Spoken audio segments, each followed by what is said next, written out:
Elon Musk's SpaceX is pushing limits again, aiming to land 2 Falcon Heavy boosters on a single drone ship. Can they redefine reusability?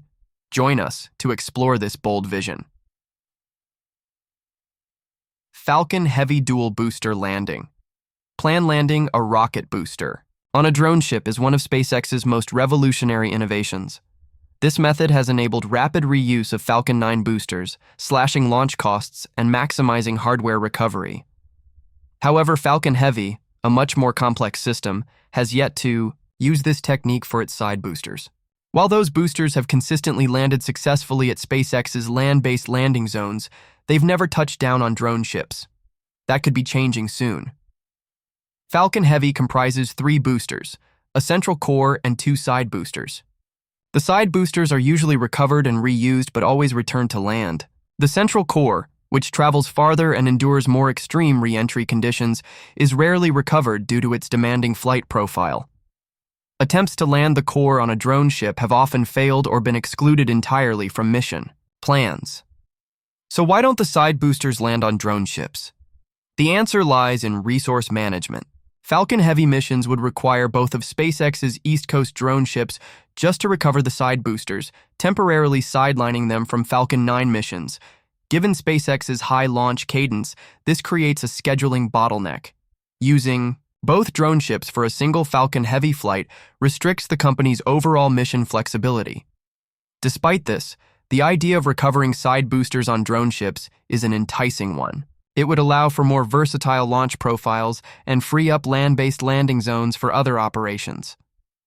Recently, an internal SpaceX concept image surfaced, showing both Falcon Heavy side boosters landing on a single drone ship, a daring proposal that could significantly improve recovery logistics. John Edwards, SpaceX's VP of Falcon and Dragon programs, confirmed the idea is under active consideration, particularly for missions requiring downrange landings. This isn't just conceptual art, it's a serious engineering possibility. Still, the challenges are considerable. As Edwards put it, there's definitely a much higher likelihood of losing a side booster or two and damaging the drone ship. Landing 1 booster on a moving platform is already difficult. Landing 2, either simultaneously or sequentially, is far more complex. Several technical issues arise. One is physical space. The boosters must land far enough apart to avoid collision, but close enough to fit on the deck. Another is interference from engine thrust. Each booster ignites a Merlin 1D engine during landing, producing roughly 190,000 lbs of thrust. That exhaust plume could destabilize another booster nearby. Timing is also crucial. If the landings are staggered, the second booster must remain airborne longer, increasing fuel demands and flight control complexity. If not managed carefully, the second landing could disrupt the first, especially if its exhaust affects the platform or the landed booster. Weather and sea states introduce even more unpredictability. With 2 heavy boosters on deck, the drone ship becomes more sensitive to wave motion and wind, potentially compromising post-landing stability. All these factors add risk to an already daring maneuver. But if any company is prepared to attempt such a feat, it's SpaceX. The company has redefined aerospace norms repeatedly, landing boosters vertically, recovering boosters at sea, and most recently catching the massive Super Heavy booster with its Mechazilla arms. Landing 2 Falcon Heavy boosters on a single drone ship could be the next major milestone. Extensive upgrades will be necessary before this becomes a reality. SpaceX would need to reinforce its drone ships to withstand the shock and weight of dual landings. Navigation and control systems will have to be refined for tighter tolerances and real-time coordination. New simulations and flight models would help SpaceX fine-tune descent profiles, taking into account interference effects and platform dynamics. These upgrades will take time, but SpaceX has time to spare. According to Edwards, no upcoming missions currently require this capability, giving the company breathing room to develop and test the system at their own pace. If successful, the benefits will be substantial. First, it would allow SpaceX to recover both side boosters using a single drone ship, freeing the other for potential use with the Falcon Heavy core stage. Full recovery of all 3 boosters would mark a major step forward in rocket reusability. Right now, Falcon Heavy's center cores are often lost, With the second drone ship available, the chances of recovering the central core improve dramatically. Second, this would help SpaceX alleviate launch scheduling conflicts. Both East Coast drone ships are often in high demand for Falcon 9 recoveries. By consolidating Falcon Heavy's side booster landings on one drone ship, SpaceX can maintain a steadier cadence of launches from Cape Canaveral, especially from Launch Complex 40. As Edwards noted, while using one drone ship per booster is the smarter short-term move, it limits overall flexibility. A dual landing strategy could unlock more frequent flights without compromising booster recovery. Third, there are economic advantages. Falcon Heavy missions currently cost around $150 million, reducing refurbishment and replacement costs by recovering. All three boosters could push that figure down, making the rocket more competitive against rivals like Blue Origin's New Glenn or ULA's Vulcan. For missions with heavy payloads or unique orbits, where Falcon Heavy excels, the ability to fully reuse hardware would give SpaceX a critical cost edge. And it's not just Falcon Heavy that could benefit.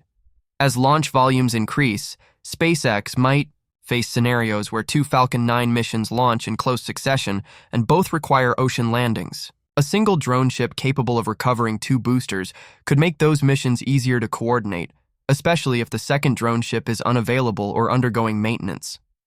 This capability would also dovetail with Starlink deployment plans. As SpaceX launches more satellites for its broadband constellation, it'll need to turn boosters around quickly.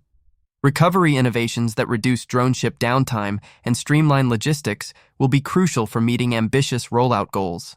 Still, it's important to note that, while promising, this concept is far from routine. The dual landing approach poses real risks, including the potential loss of hardware and recovery platforms. SpaceX's willingness to consider the idea anyway reflects its broader philosophy. Take calculated risks to drive meaningful progress.